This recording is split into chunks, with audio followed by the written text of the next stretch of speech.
எல்லாத்துக்குமே வணக்கம்ப்பா. இன்றைக்கி வந்து நம்ம சூலம்பட்டி வட்டத்தில் இன்றைக்கி வானம் பார்த்து பூமியாக தான் இருக்கான். இந்த பார்த்துக்க அசோக்கு இந்த பக்கமும் எடுப்பா. எவ்வளோ பார்த்துக்க வெறும் கரிசல் பூமி தான். மழை பெஞ்சாதான் நம்மளுக்கு விவசாயமே. அதுக்கிடையில் வந்து எதுவுமே இல்லை. அப்படி இருக்கும்போது இன்றைக்கி நம்ம 58 கால்வாய் தண்ணி தான் நம்மளுக்கு ஒரு வாழ்வாதாரமே. இன்றைக்கி ஆடு மாடு மனுஷன் மக்கள் கோழி குஞ்சுலேருந்து இன்றைக்கி குழைக்கணும்டா பண்ணி நம்மளுக்கு தண்ணி வேணும். ஆனால் அந்த 58 கால்வாய் நிரந்தரமாக வந்துட்டா நம்ம உசல்மட்டி பக்கம் பூரா நல்லா பொழைச்சிக்கிடுவோம். நம்ம பின்னாடி வர சங்கதிகளும் நல்லா வாழ்ந்துக்கிடுவாங்க. அதுக்காகத்தான் இன்றைக்கி நம்ம எல்லா பேருமே கூட்டத்துக்கு வாங்க. சிறப்பான முறையில் அந்த கூட்டத்தை கலந்து நம்ம அந்த 58 கால்வாய்க்கு ஒரு நிரந்தர தீர்வு காண்பதற்கு ஒரு முயற்சி பண்ணுவோம். நம்ம இன்றைக்கி நம்ம உசல்மட்டியில் நடத்துகிறது மேலிடத்தில் எட்டணும்.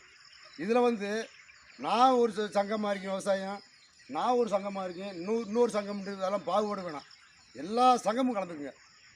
ஏன்னா எல்லா சங்கத்து வீட்லேயும் அவங்க ஊர்லேயும் விவசாயம் இருக்கமாதில்லப்பா இருக்கும். அது இப்படி இருக்கும்போது இந்த கட்சி ரீதியாக பார்க்கும்போது அது சொல்லுப்பா, கட்சி ரீதியாக பார்க்கும்போது எல்லா கட்சியும் கலந்துக்கணும். கட்சி ரீதியாக பார்த்தா 58 கால்வாய் தொடங்கல 58 கால்வாய் நிரந்தரமாக எப்படின்னா நம்மளுக்கு ஒரு நிரந்தர அரசாணை வேணும் கண்டிப்பான முறையில் 68 அடி ஏறினா தான் நம்மளுக்கு தண்ணின்னு சொல்கிறாங்க. அந்த முறையை மாற்றிட்டு நம்மளுக்கு 58 அடியிலே தண்ணி வேணும். நிரந்தர ஜீவா போடுற நம்மளுக்கு அரசாங்கம். கண்டிப்பாக மக்கள் வந்து கட்சி பாகுபாடு வந்து பொதுமக்கள் இறங்கி வாங்க. பொதுமக்கள் ஆர்ப்பாட்டத்துக்கு சங்கம் வேணாம். கலைஞர்களாக உங்களுக்கான முயற்சி எடுப்போம். பலன் கிடைக்கும். நாங்க அரசியல் கட்சிக்காரங்க அரசியல் ஆயிரத்தை பேசிட்டு போறோம்.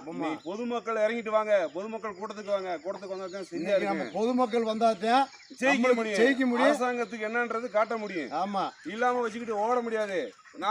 நானும் சுரேஷோ அசோக்கோ அவங்க எல்லாம் சேர்ந்துக்கிட்டு நாங்க போராட்டம் பண்ணி முடியாது. பொதுமக்கள் தானே இறங்கி வரணும். இன்னைக்கு இறங்கி வந்து கூட்டத்தை கலந்தா சரியா இருக்க முடியும். ஜெயிக்க முடியும். அதே நேரத்துல எந்த கூட்டத்தையும் கலந்துக்கிறாம பண்ணாம ஓட்டு கேட்டு வந்தா யாருக்கும் ஓட்டு போட மாட்டோம். ஓட்டை புறக்கணிப்போம்.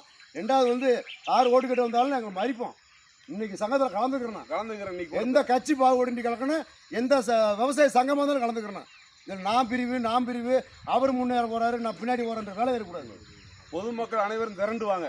பொதுமக்கள் அனைவருமே திரண்டு வாங்கப்பா. வணக்கம்ப்பா.